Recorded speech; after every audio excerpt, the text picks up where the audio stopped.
Hello, and welcome to my channel. My name is Jonathan Cohn, and today I have my book review of the book Star Wars Fate of the Jedi Apocalypse by Troy Denning, the final novel in the Fate of the Jedi series. Yes, we finally arrived there. It has been a 9-book journey on my channel for the last 4.5 months, where I've been reading through the Fate of the Jedi series. And it started on a whim when I've been wanting to read the series for years now, but I just never got around to it because I had so many other books I wanted to read as well, and also I didn't want to get them unless I had the whole series. Well, I found 8 of the 9 books at my local bookstore and got the 9th one online soon thereafter, and so I read through the Fate of the Jedi series. And I will have a full discussion on the series in a separate video where I talk about the highs and lows of the entire series, where I'll talk about some of my more spoilery thoughts on the earlier books and the middle books. In the last couple of videos, I've talked a little bit about spoilers on the later books. I think books 7, 8, and 9, I talked spoilers. And of course, I'll talk spoilers in this video because you can't not talk spoilers on the final book.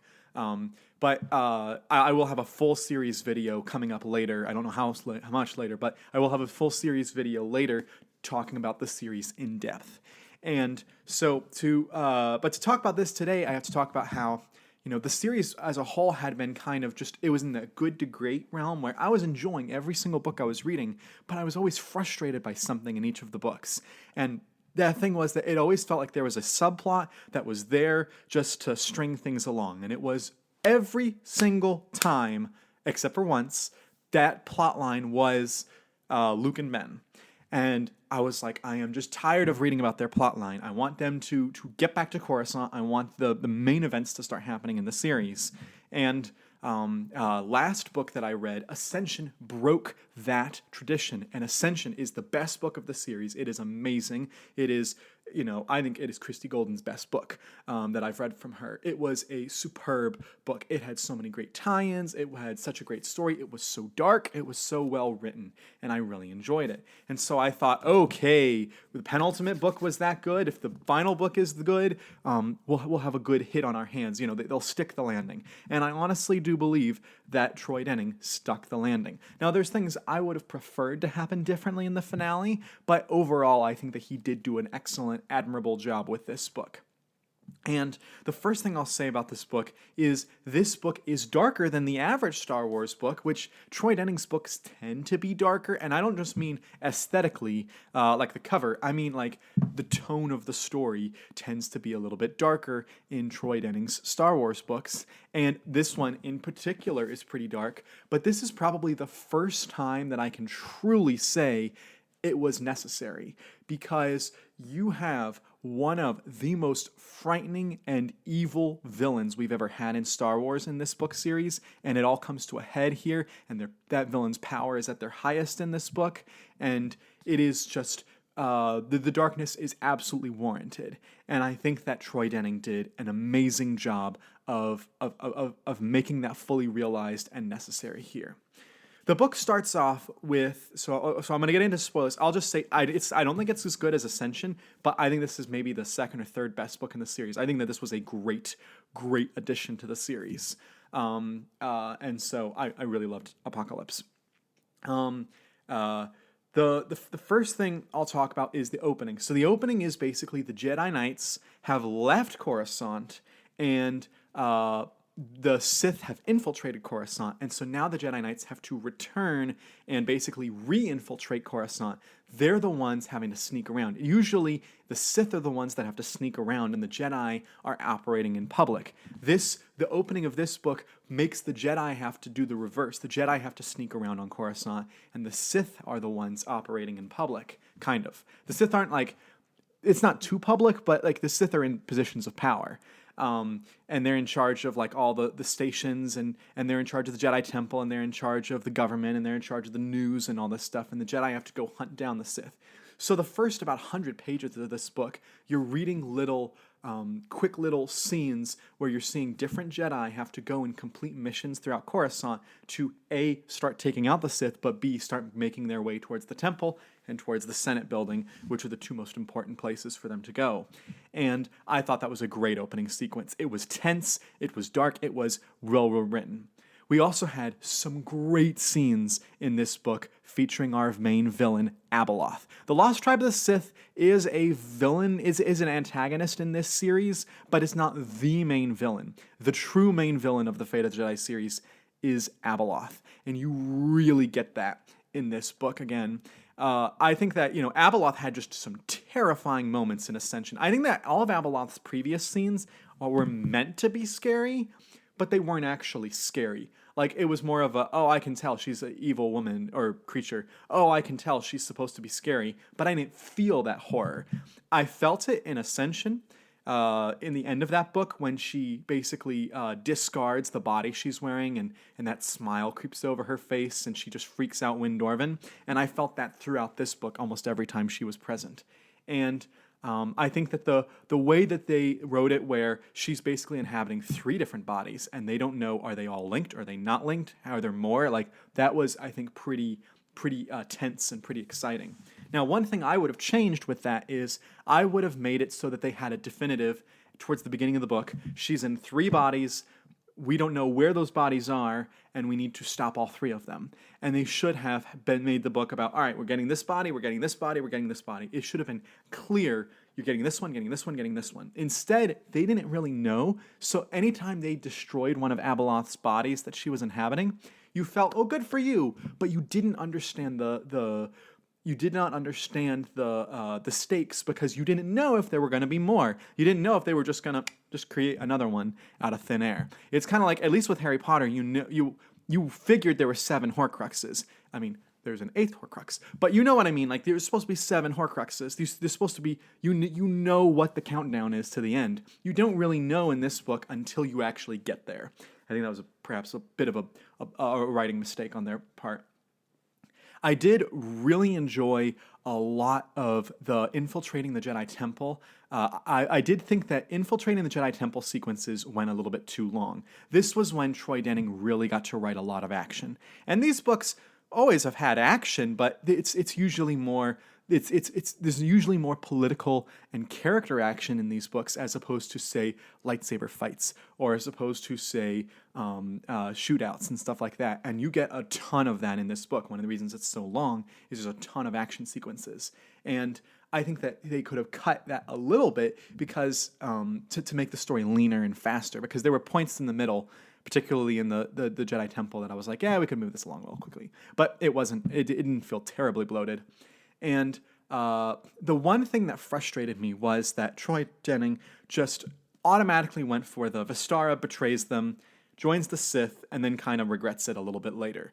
I wish that she had like another motive behind it. I wish, rather than just write her as a straight up betrayer, she should have been the Severus Snape of this book. She should have had this truly secret motive that she had to betray them in order to stop Abeloth. It was the only way to stop Abeloth, was her betraying the Jedi. That should have been in the present in the book, and instead it's not. So the book therefore, and I told you I was going to do spoilers, book therefore ends when they destroy Abeloth, that Vistara basically goes off on ship and escapes, and she's separated from Luke and Ben and the rest of the Jedi, and she's no longer to become a Jedi.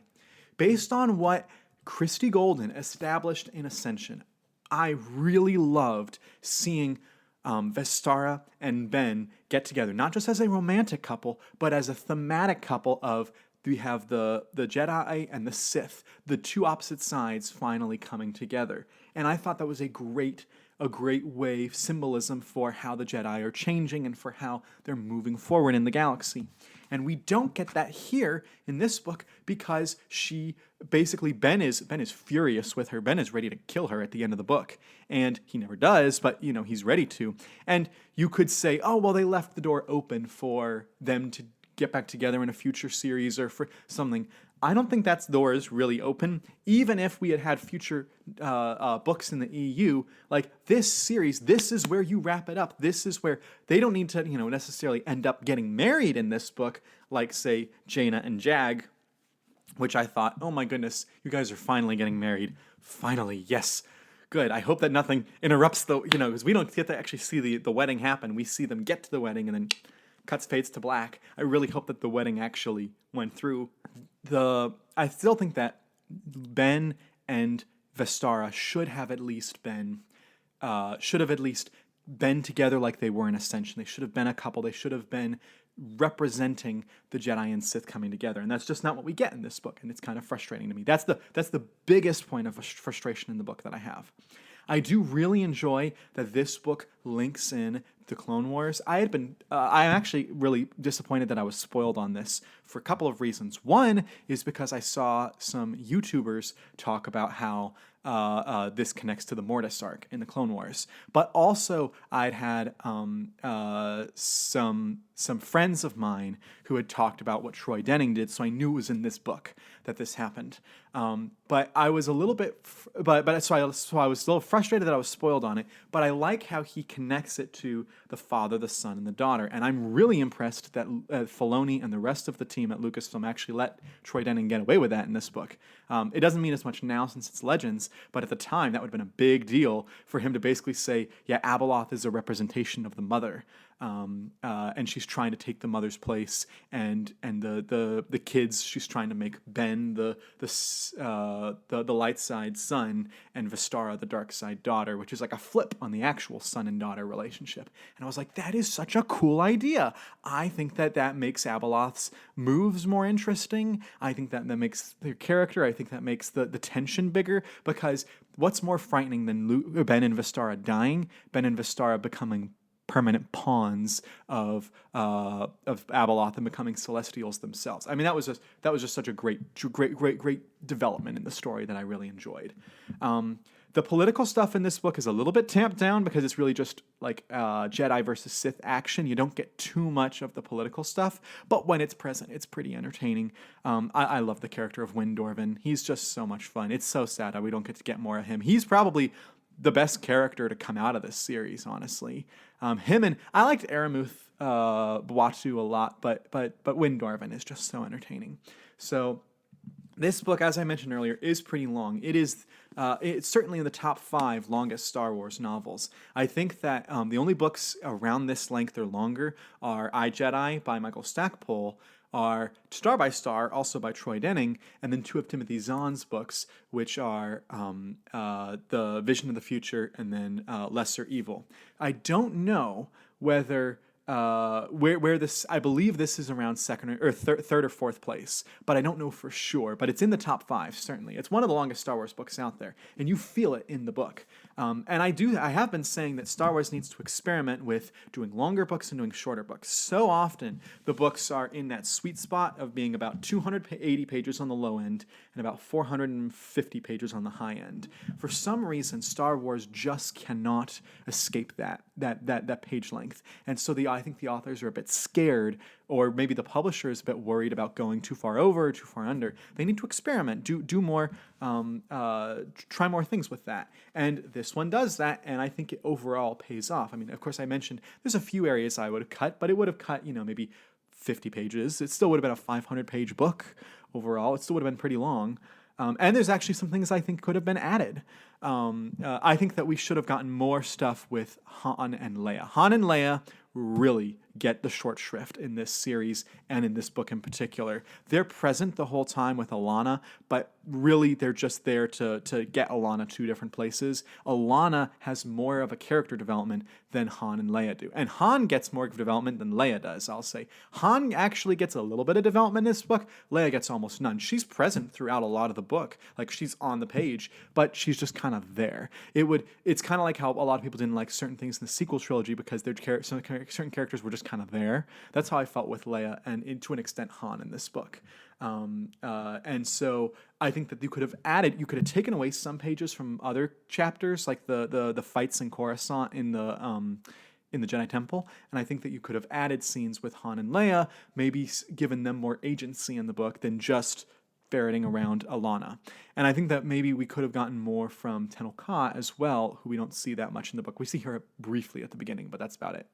So those are my general spoiler-filled thoughts on Apocalypse. I gave it like a 9.3 out of 10. I gave Ascension like a 9.7 or 9.8. But I think it's the second best book in the series. I think that Troy Denning did an amazing job with it. Of course I have quibbles, of course I have complaints, but I'm very happy with it. It's a very good thematic closing to the series, and some people wanted the expanded universe to continue on, and I probably in some ways do believe it should have continued on as well. However, I also believe that this actually does work as a sort of finale. I don't think you need to have the Sword of the Jedi trilogy that Christie was going to do. Although I think Christie would have done a great job with it. I don't think you need all of that. I think that this series is a solid conclusion to the EU if you view it that way. And I think that there were things set up in the first book, Outcast, that I think are paid off here that really make it a good, not just series finale, but a good overall finale. So I really enjoyed this book. Let me know your thoughts in the comments section down below. And until next time, I'm Jonathan, and thank you for watching.